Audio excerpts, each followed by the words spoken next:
it's time to talk about the dude, Dean Ambrose. And, okay, also there's going to be a talk about what was planned for WrestleMania. I've covered it with the Seth Rollins video, but, well, yeah. So, after the end of 2016, which saw a big rejuvenation with Dean Ambrose, especially a revitalization of his character with his storylines with AJ Styles, James Ellsworth, and now he's going to fight The Miz, and he's doing it with Renee Young, his real life girlfriend, who is now his wife, and they got married on April 9th, so congrats to them. So, he would fight The Miz for the Intercontinental Championship on January 3rd, the first SmackDown Live of the year. And he almost got disqualified when Maurice slapped him, but Ambrose somehow talked the referee into like, you see, there's something not right about this, even though it's a lumberjack match, and you could make the argument she could be counted as one, or something. I don't know what he exactly said, but he managed to talk the referee into throwing Maurice out.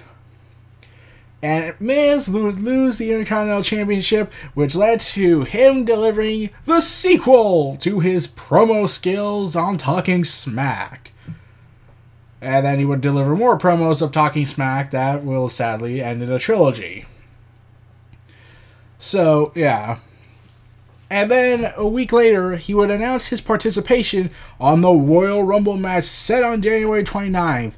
And he managed to do some things in the Royal Rumble match. I don't think he eliminated anybody. Well, he did do one indirectly. He somehow managed to convince James Ellsworth to charge to the ring under the guise that Ambrose would be supporting him as backup, only for Ambrose not to do that and James Ellsworth to get his ass kicked. By Braun Strowman, of all people. Oh, and speaking of that, when James Ellsworth was scheduled to now leave WWE, I was thinking, like, this was the week before Survivor Series, the SmackDown before Survivor Series. Why couldn't they just do this awesome moment where James Ellsworth got his debut because of Strowman, and he gets thrown out of WWE because of Strowman? No, they didn't want to do that, because while Ryan Ward probably would have wanted to do that, Vince would have been strictly against it, because that would make too much sense and be symbolic and symmetry poetry, and poetry, they soar, they rhyme. So yeah, Ambrose would last in that match for 27 minutes before being eliminated by the laziest guy of the room, Brock Lesnar. So yeah, after that, Ambrose would be part of the Elimination Chamber matchup for the WWE Championship. Yeah, we knew Ambrose wasn't going to win because he's already champion. And he managed to eliminate Baron Corbin with a roll-up because The Miz was distracting Baron Corbin because he didn't want to get out of his pot out of fear that Corbin would kill him. Luckily, because Ambrose is an idiot and decides to do the roll-up pin, Corbin attempts to murder Ambrose himself, allowing Miz to eliminate him. Then, over the next couple of weeks heading into WrestleMania, Ambrose and Corbin would have this back and forth thing. Like, Ambrose keeps trying to call him out, then Corbin keeps telling him, come get me. And surprisingly, Corbin, being the heel, where they're supposed to be portrayed as weaklings, and yeah, they go ahead and have Corbin actually beat the living shit out of Ambrose, hit him multiple times in the gut with a weapon, and then crush him under a forklift. Yeah, all throughout that, I was expecting, like, the referees are going to stop him right before he uses the forklift. Nope, he used it. He used the forklift. I was really surprised by that.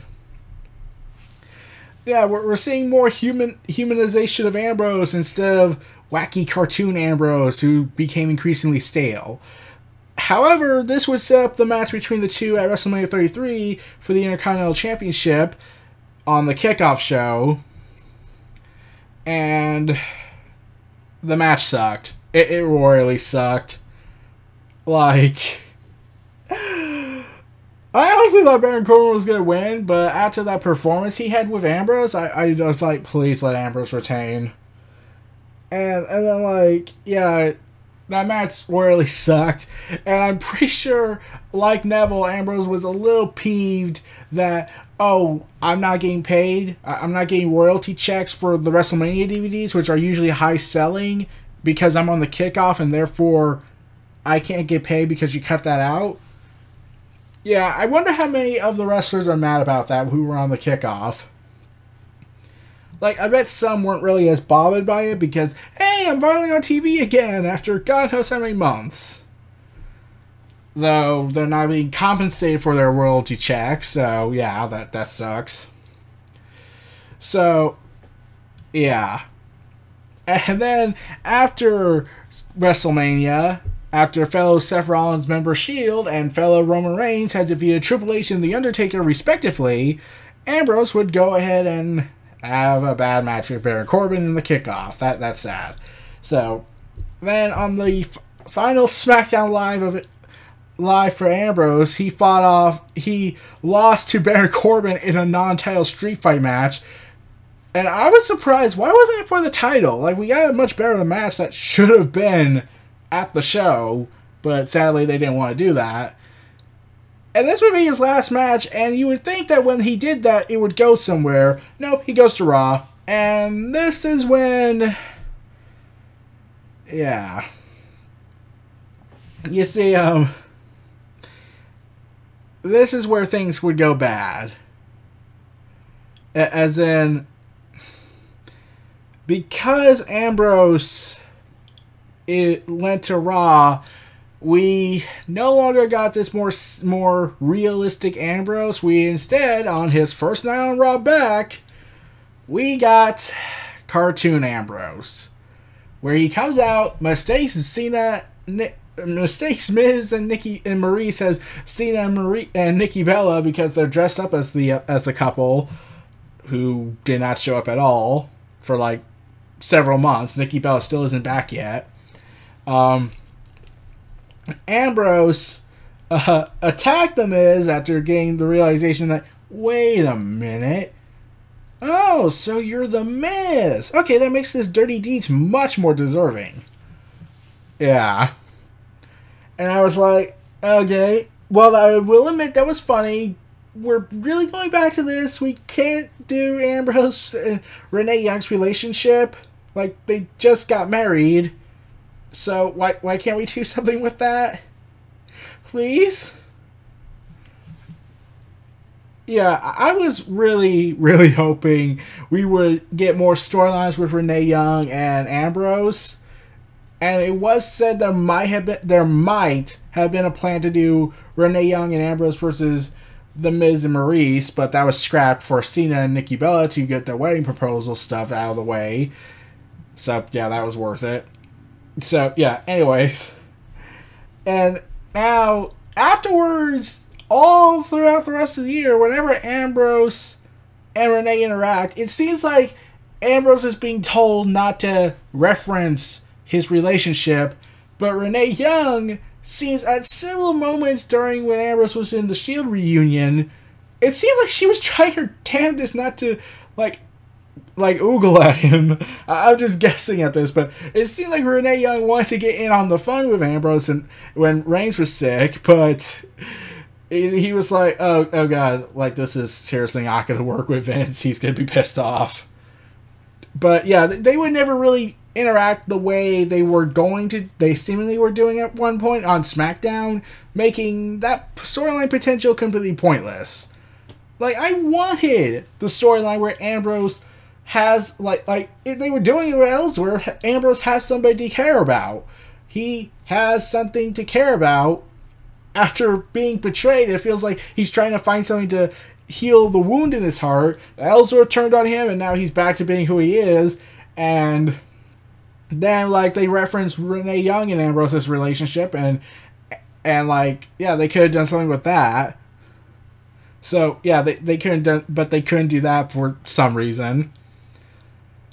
So, after that, Ambrose would fight Kevin Owens, champion versus champion, on the final appearance of The Kevin Owens Show! And he would ultimately lose, and then go to SmackDown with the U.S. title, as Ambrose kept the Intercontinental Championship to Raw. So this would kickstart the return of The Miz versus Ambrose. As for some reason, Ambrose did not have a match at Payback, I believe. If he did, I probably forgot because it might have been horribly bad. And considering where things are, his first match on the kickoff was actually going to be, I'm trying to seriously remember. I've been trying to remember what. Wait, did Ambrose do something at Payback? I was trying to remember that. Like, their feud restarted back in May, so like, did something happen? Like, I think Payback was first, and if that's the case, what happened? Like, let's see. I'm trying to remember what he did at the show. Nope, did nothing. Yeah, he was not a Payback, even though he's Intercontinental Champion. And considering how Miz was pissed off at the fact that he was on the kickoff show, with, especially at the part where there's very few people in, like at best 50, I bet Ambrose was a little frustrated that he's holding one of the most prestigious titles. Let's not put him on the show, even though we clearly established that he's going to fight The Miz again. And then Ambrose said that since Lesnar's gone, he is now the top guy on Raw because he holds the Intercontinental Championship. Which, okay, here's what I'm gonna say. I keep thinking that the promo he cut on John Cena back on SmackDown, and not the second one that was awesome, where Ambrose referenced Cena's political power in terms of WWE wrestling, but he also called Cena a, quote, lazy part-timer and a Hollywood wannabe. So, okay, you can cut out the lazy part because Cena has done good matches, but something kept telling me that's the same time we got Lesnar versus Ambrose, and that sucked. Or more like disappointed, but mostly sucked. And I was thinking, like, they are, like, is Ambrose referencing Lesnar to Cena? And once again, Ambrose is going ahead condemning Lesnar's part-time schedule, and every right, because whereas, like I mentioned, Undertaker, Cena even, The Rock, they all have excuses. Rock and Cena, they have too many TV deals and movie deals, and Hollywood is breathing down The Rock's neck for insurance reasons after he got injured. The Undertaker, nagging injuries, what motive does Lesnar have? So, he would make The Miz, Finn Balor, and Seth Rollins fight off in a triple threat match, which The Miz won, thanks to the combined powers of Bray Wyatt and Samoa Joe. Also, surprisingly, Bray Wyatt beat the crap out of Miz for some reason. I was honestly expecting he was going to turn face after that, but they never did. This led to their match on May 1st, episode a week later, after Ambrose was having a good match with The Miz. However, he performed a low blow and lost by disqualification, but still keeps the title. Miz, thanks to the powers of fuck logic, because it's Extreme Rules, Ambrose could lose the title if he were to be disqualified. Yeah, Extreme Rules, I must stress. And Ambrose and Miz keeps trying to manipulate Ambrose and the things around him to try to get Ambrose disqualified. And then it just led to this absurd moment where Ambrose accidentally tackles into the referee, and the referee's just walking up to the ring to go to the ring bell, and Ambrose is like, no, and like, well, congrats, Ambrose. Welcome to Raw, where the plot makes no sense and you're treated as an afterthought. And no logic's needed. Because remember how Ambrose could convince the referee to get rid of Maurice? Yeah, they couldn't. This time he couldn't convince the referee from not ringing the bell because of DQ reasons, because Ambrose was thrown into him. But sure enough, they never did that. No. Miz, to stroke his ego, decides to give him a skull-crushing finale and beat him in the ring. That was confusing. If the referee was going ahead, now listen to Ambrose provide any logic, and ring the bell for the Miz to win, why did Miz do that part? Why did he beat 1, 2, 3 Ambrose in the ring? So, yeah, his reign as IC champion has ended after 152 days. Don't worry, Roman Reigns will avenge you. And then Ambrose would continue his feud with The Miz, leading to a rematch for the IC title at Great Balls of Fire, where he lost due to the combined efforts of the Miztourage interference. So, yeah.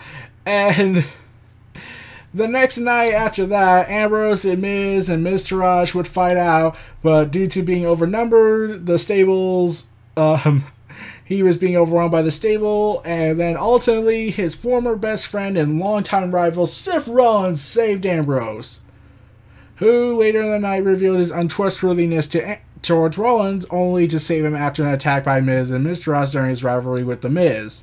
So, yeah. This kickstarted probably the last time we would probably see Ambrose being more human, which honestly surprised me, because out of everybody in the WWE, for some reason, The Shield got the most continuity logic going. Like, we're getting actual emotion from these characters, unlike with the exception of Reigns, he's just trying to look badass, but doesn't feel badass. But, yeah. Ambrose doesn't trust Rollins for good reasons. I've covered this in the Seth Rollins video. And sure enough, this would lead to a 2-on-3 handicap match with Ambrose won. And yeah, and like I said about Rollins offering Ambrose to attack him with the steel chair as retribution for Rollins' betrayal, I kept wondering, and this is what Vince Russo pointed out, surprisingly he got a good idea right, why didn't Ambrose hit him with the chair? It actually would have been very cathartic and actually pretty emotional. Like, imagine it. Ambrose is just striking Rollins with the chair, and he just then afterwards, realizing what he was doing, just throws it aside and just gets into the corner, and it looks like he's about to break down in tears. Like, he's laying out all of these several years of frustration, all this raw emotion of anger and grief, and wondering why Rollins did what he did, and feeling like it might have been his fault because of what happened months prior, where Ambrose was looking like he was going to turn heel. So, and all the dissension practically started with him. So, yeah.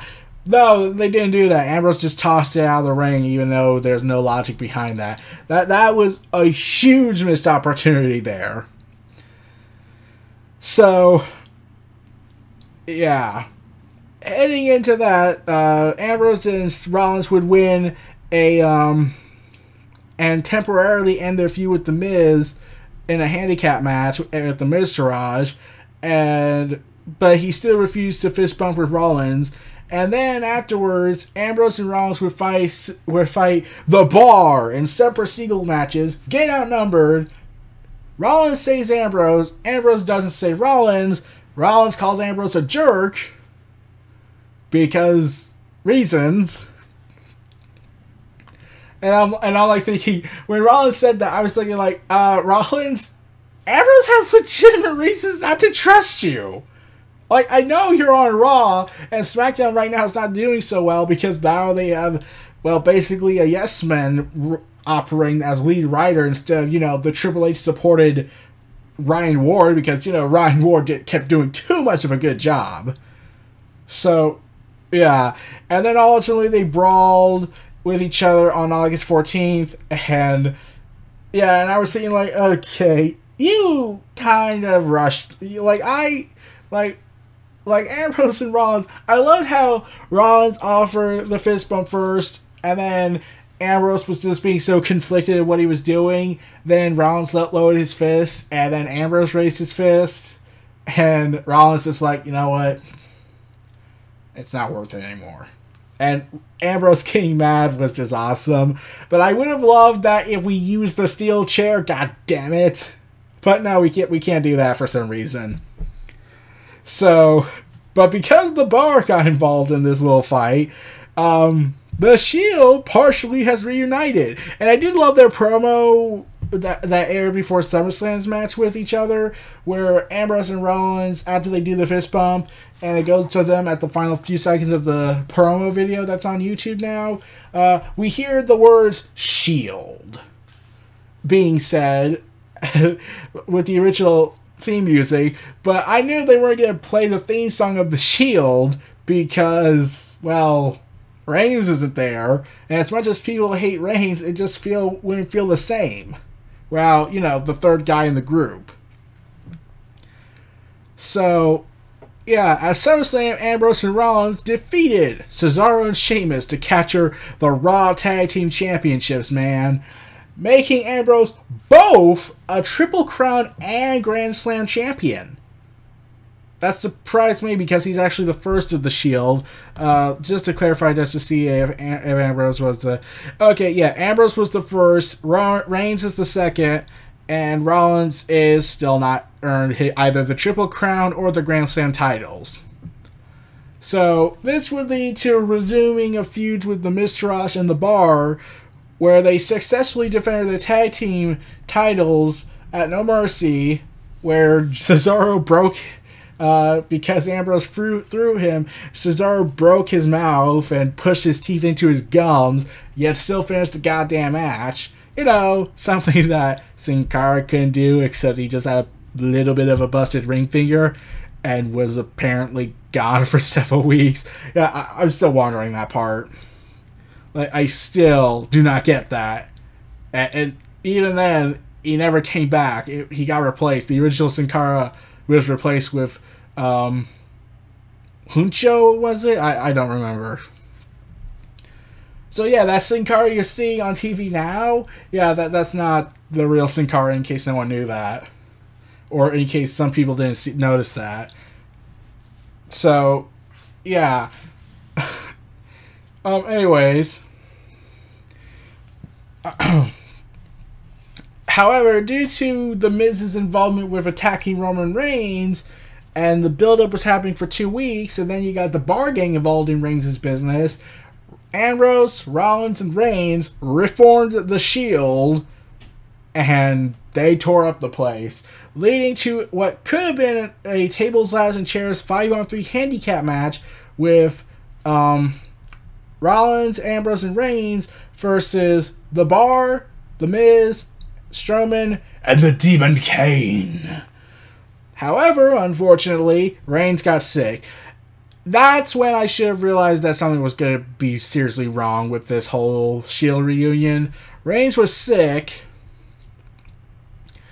but Kurt Angle came in to replace Reigns afterwards, and I've already covered about Kurt Angle trying to be that father who's trying to be cool for his kids, yet kind of comes across as creepy and kind of embarrassing. Yeah, that's still funny. So, and like I said a few months ago in the Rollins video about 2017, Rollins and Ambrose and the Usos were exchanging stuff on Twitter where they wanted to do a cross-promotional match in a non-title match at Survivor Series, which I think was the basis for the whole SmackDown vs. Raw theme pay-per-view other than the Survivor Series matches. However, because even though they're probably the precursors of the people that would form the idea because of their interactions on Twitter, however, we can't get that match because Cesaro and Sheamus defeated Ambrose and Rollins with the New Day interfering, much to Kurt Angle's embarrassment, thus sadly ending their reign at only 78 days.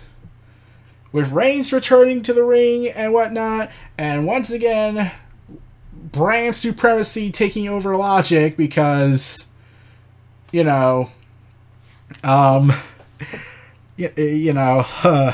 Strowman is actually siding with the Shield, standing by them, even though they just had a war with each other throughout this entire year of 2017, I must stress. Yeah, like, Strowman's beating up Rollins and Ambrose. Strowman's tried to kill Roman Reigns on 3 occasions in one night. Reigns tried to kill Strowman with an ambulance and a semi-truck. So, yeah, I'm just wondering what happened.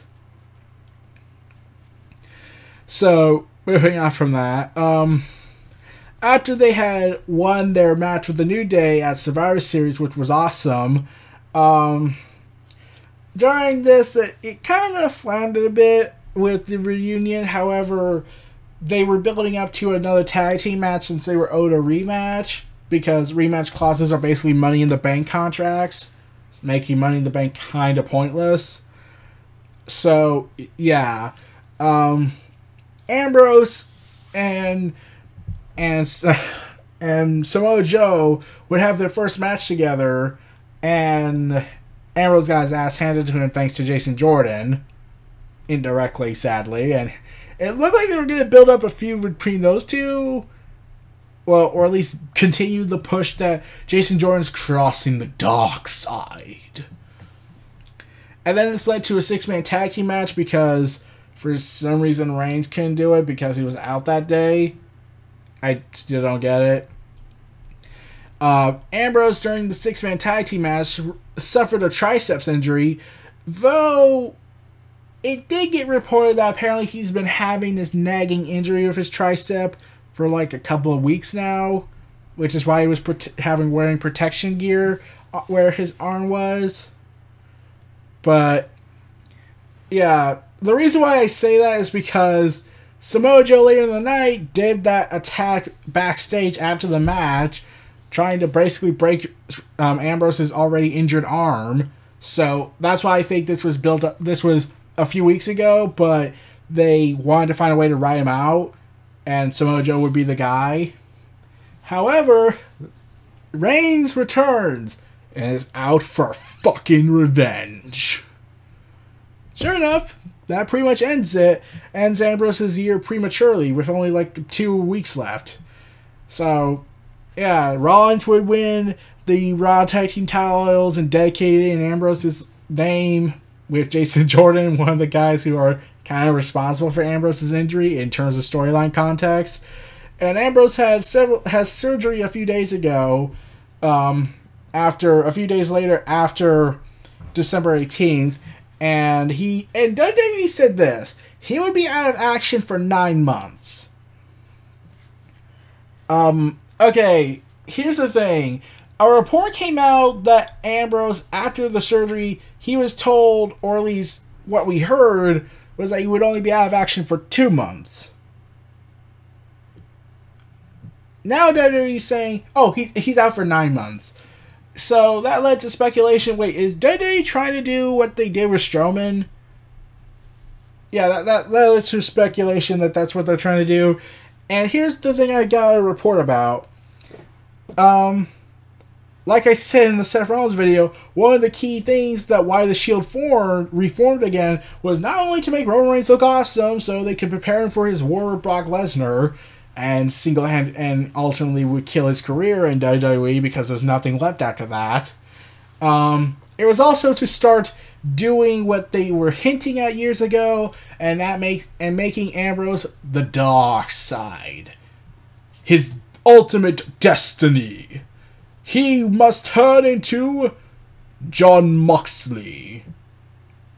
Or at least a PG version of him without the blood and violence.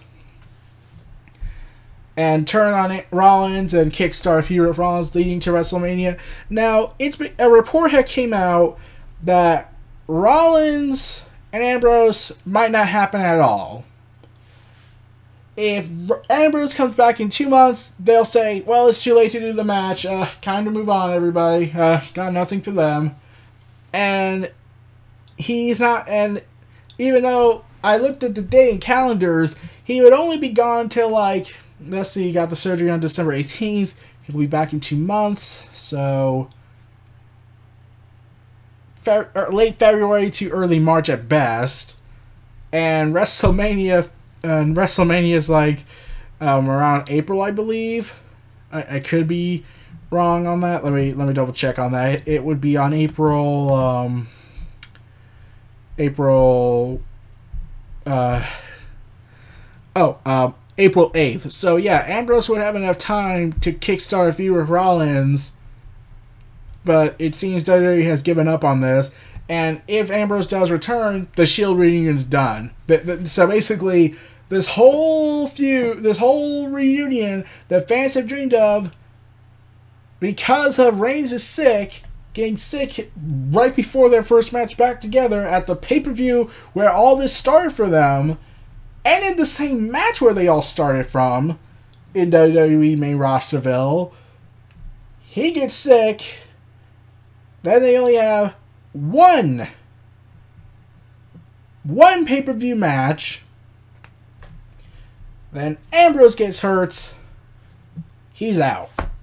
It's done. So basically this whole reunion, other than making Reigns look awesome, has now been completely superfluous. And that's honestly the real tragedy in this storyline. Like, they were making Ambrose more human. They were finally saying, okay, after so many times dealing with him being stale, let's do it. Let's cross him over to the dark side. Let's basically make him what people said he was, or what people look at him as. Like a combination of Rowdy Piper, Stone Cold Steve Austin, Brian Pillman, Heath Ledger's Joker, god damn it. Except without the gun, the violence, and the infamous gun angle. But now, like, there's nothing now. There's nothing to gain left in the Shield reunion, so they're probably going to just quietly disband, make a couple references, but then just alternately quietly disband because there's really nothing left to do. Like, Reigns is IC champion, nothing to be gained from that now. Ambrose has virtually nothing to do when he gets back. And yeah, he was and Rollins got nothing for WrestleMania, so that sucks. So yeah, I'm just wondering what's next for Ambrose. Like, is he going to reform his character a bit to be more organic based instead of being incredibly stale? Are they going to go ahead and push it, turn him heel on Rollins somehow and do the match without the Shield reunion? Yeah. So, I'm trying to wonder when they are... What are they going to do? Like, I honestly don't know. So, we're going to have to see how that works out. But, ultimately, Ambrose was having this good year becoming this humanized character. Then he went back to Raw, went back to where he was at. And then he was finally starting to go to this human route with Rollins. Then tie in a little bit of that to the Shield Dean Ambrose. Then get injured. And it ends with a whimper, albeit at least he was being used, unlike Alexa Bliss. Which sucked. Yeah, that really, really sucked. So, okay, Rollins, Ambrose, and Reigns this year has been covered. I wonder who's next. Who should be next? It's going to be curious about who I might choose. Like I said, I might have it at the end of the video, as always. So, considering that now this is now the shortest video conducted regarding a wrestler's 2017, I think it's time we get to a wrestler that deserves to have a long video, a much longer video than Ambrose, because like I said, when you start dealing with characters who are tie-in together for a major amount of time, the videos get shorter and shorter. So, this was my thoughts on Dean Ambrose's 2017. This was Neo Reality Entertainment. So if you'd like, comment, subscribe, and donate, stay tuned for more. And happy Rusev Day!